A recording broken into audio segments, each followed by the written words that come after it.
बिस्मिल्लाहिर्रहमानिर्रहीम। अस्सलाम वालेकुम नादरीन, आप यूट्यूब चैनल देख रहे हैं। मैं इमरान ख़ान हूँ। मैं माज़रत चाहता हूँ कि गुज़िश्ता कुछ वीलॉग्स आप नहीं देख सके। उसकी वजह यह है कि मैं बीमार हो गया था यहाँ दियार गैर में, और इधर बीमार होने का पता चलता है वैसे बंदे को, क्योंकि तन्हाई है, कोई ऐसा नहीं है कि या मेरे साथ मेरी फैमिली वाले हों, या दोस्त अहबाब हों, या रिश्तेदार हों, या मेरी टीम के लोग हों। पाकिस्तान में तो बीमार होकर मौजें लग जाती थी, सारे आ जाते हैं मिलने के लिए, पता ही नहीं चलता कि बंदा बीमार हुआ है, और बातों बातों में दवाइयों में ठीक हो जाता है बंदा। देसी टोटके भी आ जाते हैं, लेकिन यहाँ दियार गैर में पता चलता है बंदा बीमार हो तो 2 दिन में लग पता गया। गला बहुत ज़्यादा ख़राब था, बुखार कम ही नहीं हो रहा था, और अपनी खिदमत भी खुद ही करनी पड़ी है। एक दोस्त है तो वो बेचारा बार बार मुझे करता रहा, देखता रहा, मैं बता भी नहीं सकता, उसकी भी सिक्योरिटी का इशू हो जाएगा। बहरहाल अब मैं कुछ बेहतर महसूस कर रहा हूँ, और कोशिश करूँगा कि नागा ना हो और इन्फॉर्मेशन आप तक मैं पहुँचाऊँ, और जो मेरा वीलॉग है वो आता रहे मुस्तकिल। लेकिन इस बीच में मैंने एक और चीज़ अभी नोट की, सोशल मीडिया में देख रहा था कि मेरे ऊपर बाकायदा प्लान्ड अटैक किया जा रहा है सोशल मीडिया पे, और ये वो ट्रोल्स कर रहे हैं जिनको मरीम नवाज़ ने भर्ती किया, या जो पाकिस्तान की मिलिट्री एस्टेब्लिशमेंट के टाउट्स हैं, या कुछ सहाफ़ी हैं, कुछ दानश्वर हैं, कुछ ऐसे लोग हैं जिनको मेरे से इख्तलाफ है। तो सबको तो मैं एक एक करके जवाब नहीं दे सकता है, लेकिन यहाँ पे मैं चंद चीज़ें कहना चाहता हूँ। पहला सवाल ये उठाते हैं कि मैं पाकिस्तान से क्यों चला गया। मैं तो ये कहता था मैं पाकिस्तान को नहीं छोड़ना चाहता, और मैं तो कहता था कि मैं टक्कर का बंदा हूँ। तो एक तो मैंने जब ये कहा कि आपको पहली मरतबा टक्कर के लोग मिले हैं, को मेरा अपने लिए दावा नहीं था, मैं पाकिस्तान की मिडिल क्लास की बात कर रहा था, उसको निकाल कर सुनो, और वाकई टक्कर के लोग मिले हैं जिनको आप सारी ज़िंदगी याद रखेंगे। और जितनी टक्कर मैं दे सकता था उतनी मैंने भी दी है, और अभी तक दे रहा हूँ। मैं मौत से नहीं डरता। जो लोग मुझे जानते हैं उनको अच्छी तरह इस बात का आइडिया है। जो लोग मेरे साथ काम करते रहे गुज़िश्ता 15-20 साल से, उनसे मिलकर आप पूछ लें कि इमरान रियाज मौत से डरता है, तो वो आपको सारे गवाही देंगे कि हमने इस आदमी की तरह किसी को इतना डर नहीं देखा। जो लोग मेरे साथ रिपोर्टिंग करते रहे हैं, फील्ड में जाते रहे हैं, चाहे वो कैमरामैन हैं, चाहे वो रिपोर्टर्स हैं, वो गवाही देंगे कि इस आदमी को हमने मौत से डरते हुए नहीं देखा। बल्कि वो आपको ये भी कहेंगे कि हमने इतना निडर आदमी भी नहीं देखा। मैं बुज़दिल नहीं हूँ, कोई अपनी वैसे तारीफ़ नहीं कर रहा, लेकिन सच बोल रहा हूँ कि मुझे मौत से डर नहीं था, लेकिन मैं ये लड़ाई जीतना चाहता हूँ, और मैं ज़िंदा रहकर इस लड़ाई को जीतते हुए ख़ुद को देखना चाहता हूँ। मैं ये लड़ाई जीतूँगा, मैं इनको शिकस्त दूंगा आप सबके साथ मिलकर। मेरा रब मेरी मदद करेगा। मेरा मुल्क ऐसे नहीं चल सकता। सवाल ही पैदा नहीं होता कि ये मुल्क ऐसे चले कि पाकिस्तान की मिलिट्री एस्टेब्लिशमेंट के चंद लोग चंद दूसरे लोगों के साथ बैठकर बंद कमरे में फैसला कर लें कि हमने मुल्क को ऐसे चलाना है, और ये मुल्क को उस तरफ मोड़ दें।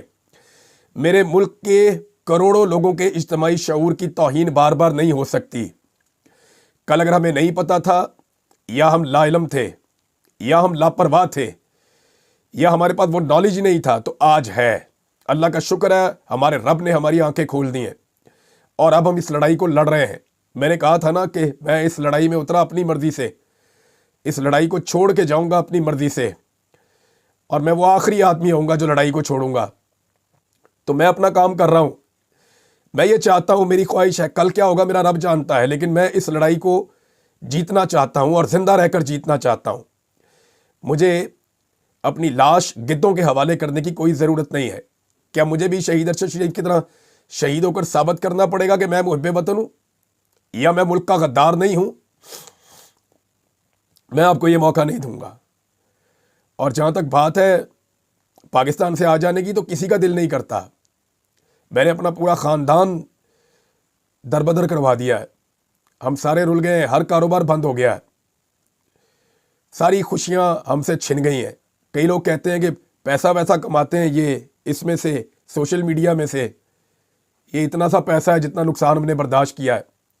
जितनी बड़ी बड़ी ऑफर्स पाकिस्तान की इस स्टेप उठाई, जैसे पूरे पाकिस्तान को तकलीफ थी। तो मुझे हैरत सिर्फ इस बात पे हुई कि उन्होंने डिजिटल दहशतगर्दी और एक सियासी जमात को फितना करार देना, ये सारी चीज़ें उन्होंने कही। हालांकि माजी में वो खुद ये कहते रहे कि ये जो पाकिस्तान तहरीक इंसाफ का सोशल मीडिया है, ये इमरान खान ने पेड़ तो नहीं रखा हुआ, ये तो लोगों का रद्द-ए-अमल है। ये जो आपने बार बार लोगों के साथ जुल्म और ज़्यादती और जुल्म और जबर किया है, उसके नतीजे में अवामी रद्द-ए-अमल है ये। तो पहले आप उसको अवामी रद्द-ए-अमल करार देते थे, बाद में आपने उसको फितना करार दे दिया। یہ سوالات اس لیے میں نے اٹھائے تھے.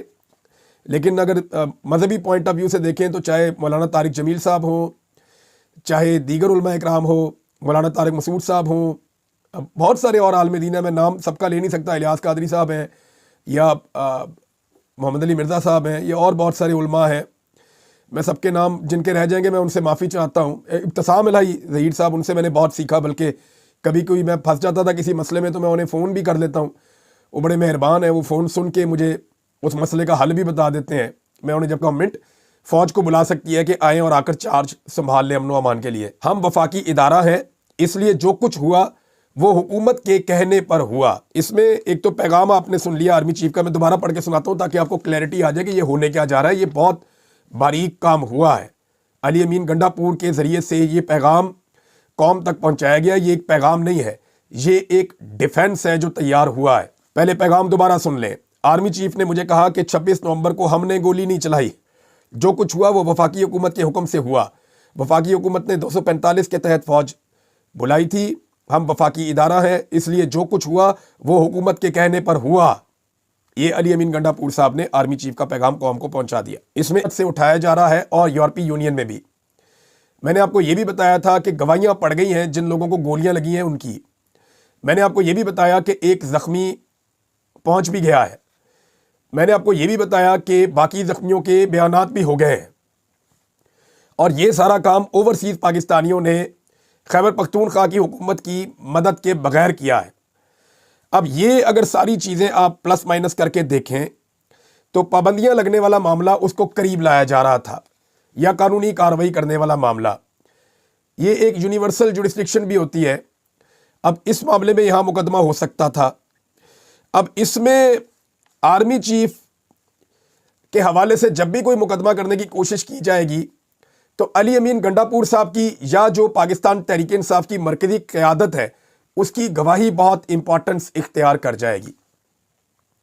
میری بات آپ یاد رکھیے گا کہ یہ سارے لوگ جو زخمی ہوئے ہیں یہ علی امین گنڈا پور صاحب کے ساتھ گئے تھے احتجاج. اور وہ خبر کیا ویژولز ہیں کہ لاہور میں جشن منایا گیا ہے گزشتہ رات کو, میلہ مویشیاں تھا.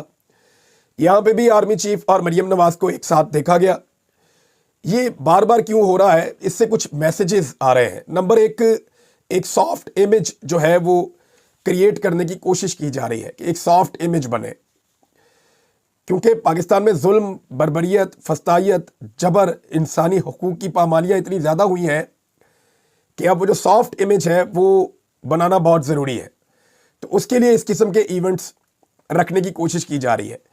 نمبر 2, اس میں پاکستان کی ملٹری اسٹیبلشمنٹ خصوصاً آرمی چیف اپنی چوائس بتا رہے ہیں کہ پولیٹیکلی ان کی چوائس کون ہے. پاکستان میں اور بھی صوبے ہیں, اور بھی وزرائے اعلیٰ ہیں, لیکن آپ تواتر کے ساتھ اسی طرف جھکاؤ دیکھ رہے ہیں پاکستان کی ملٹری اسٹیبلشمنٹ کا. تو یہ جو لوگ خبریں دیتے ہیں کہ آرمی چیف بہت عزت کرتے ہیں مریم نواز کی اور بہت زیادہ مریم نواز کی تعریف کرتے ہیں, اور انہیں لگتا ہے کہ یہ وزیر اعظم لیول کا سٹف ہے تو اس کو وزیر اعظم بنایا جائے, اور فارم 47 کی جو جعلی حکومت ہے یہ اگر دوبارہ وزیر اعظم بھی بنانا پڑے مریم نواز کو تو وہ بنا جاتے ہیں. کیونکہ اس کے لیے آپ کو سمجھنا پڑے گی ملٹری اسٹریٹجیز. فوج جنگ ہار بھی رہی ہو نا تو وہ لگاتار ذرائع ابلاغ میں یہی کہہ رہے ہوتے ہیں کہ ہم بس جیتنے والے ہیں, ہم بس جیت رہے ہیں, جیت بہت قریب ہے. وہ ہمیشہ یہ ثابت کرنا چاہتے ہیں اپنے کانفیڈنس کے ساتھ کہ ہم شکست نہیں کھا سکتے. 1971 میں بھی یہی ہوا تھا. پرویز مشرف بھی ایسا ہی کرتا رہا تھا, ضیاء الحق بھی ایسا ہی کرتا رہا تھا, اس سے پہلے والے ڈکٹیٹرز بھی یہی سب کچھ کرتے رہے تھے, اور آج بھی وہی سب کچھ ہو رہا ہے. یہ ثابت کیا جا جو بہت بڑی انٹرٹینمنٹ تھی وہ بھی پاکستانیوں سے چھین لی گئی ہے. یعنی پاکستان کے ساتھ کبھی ماضی میں ایسا نہیں ہوا جو اب ہو گیا ہے. پاکستان تمام رینکنگ کے اندر نیچے چلا گیا ہے. لگاتار 3 ٹورنامنٹ ہیں جن میں پاکستان کوالیفائی نہیں کر سکا. پاکستان سب سے پہلے باہر ہونے والی ٹیم بن گیا ہے, اور یہ پاکستان کے ساتھ تب ہوا جب پاکستان خود اس ٹورنامنٹ کو ہوسٹ کر رہا تھا. کب تک محسن نقوی والی ضد کو پورا کیا جائے گا؟ کب تک؟ اور کتنا نقصان پہنچانا ہے پاکستان کو اور پاکستانیوں کو اور پاکستان کے کھیل کو؟ یہ فیصلہ پاکستان کی ملٹری اسٹیبلشمنٹ نے کرنا ہے کہ انہیں پاکستان بہتر چاہیے یا محسن نقوی کا مستقبل. ناظرین, اس ویلاگ کو میں یہاں روک دیتا ہوں. اگلے ویلاگ میں مزید تفصیلات اور چیزیں آپ تک پہنچاؤں گا. اب تک کے لیے اتنا ہی. اپنا خیال رکھیے گا، اپنے اس چینل کا بھی. اللہ حافظ.